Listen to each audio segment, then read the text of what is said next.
Hey, speaking of disingenuous hard pivot, Mark Sanford was on Morning Joe. I just read a really amusing piece about how Mark Halperin apparently got into a fight with Phil Griffin over at MSNBC because the Morning Joe people wanted to have a some type of like relaunch of Mark Halperin's career on a sort of like a internet channel, and he said no.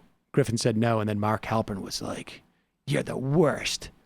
You know, I don't mind being judged by perfect people. I'll let perfect people judge me," says Mark Halperin.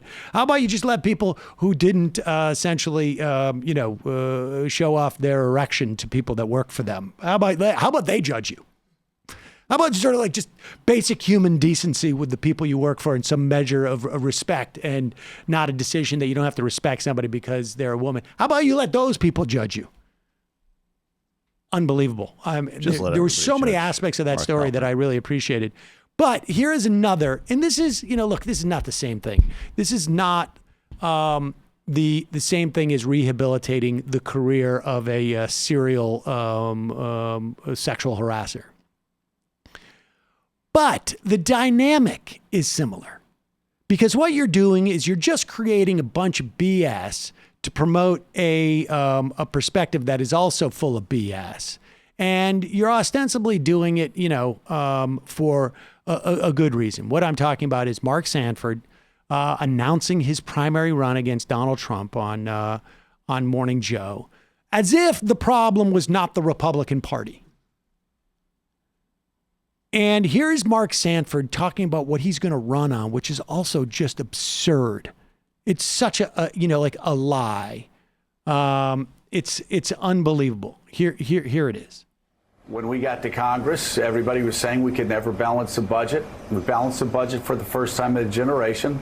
We balanced it 4 years in a row for the first time in a century. We passed welfare reform. We cut taxes. We actually reformed Medicare, extended its life by 7 years by making some difficult choices. That's what I always thought conservatives did. That's what I always thought the Republican Party stood for. And yet you're running against a Republican president who's given us the biggest deficits ever, certainly in an expansive economy, the biggest federal debt ever, the biggest spending budget ever, a budget that even Rand Paul said a couple of months ago was the biggest boondoggle in the history of the Republic. And because he's a protectionist, because he doesn't believe in free markets, free trade, he's got this $16 billion socialist scheme to pay off the biggest agricultural interests, industrial interests in America. Like, how do you run against a guy like that when 75-80% of Republicans support that? The party has changed, Mark. It's changed. I would say this.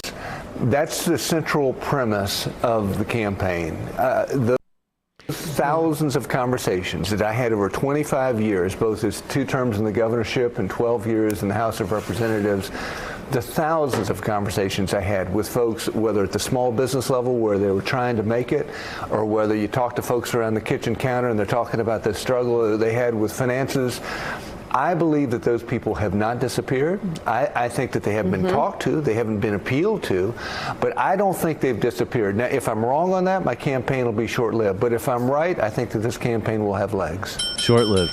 Excuse me. Not only will it be short-lived, the delusion involved in this conversation is stunning. And it's if I give them credit for being deluded, I am literally giving them credit.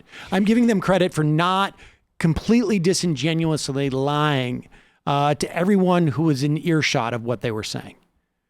There may be thousands of people that Mark Sanford has seen on the Appalachian Trail, as it were, and has talked to him about the deficit. But when you talk about conservatives and the deficit and debt, and I don't have the issues with deficits and debts that they do, but I don't pretend that I do. Ronald Reagan increased the debt by 186%. It was the third largest increase.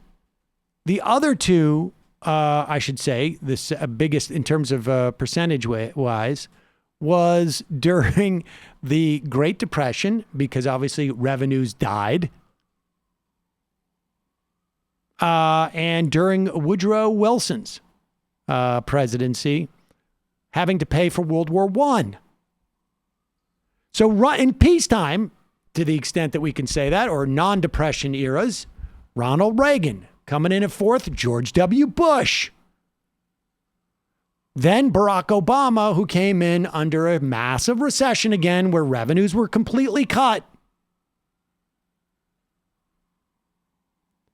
Conservatives don't care any more about the deficit or debt, maybe less than others, until it becomes a means in which to prevent the government from inhibiting in any way their malfeasance, or for providing for people who don't vote for them. And I will remind you, the people who vote for the Republican Party, 9 out of 10 times, you can put them behind a curtain, I can guess what race they are.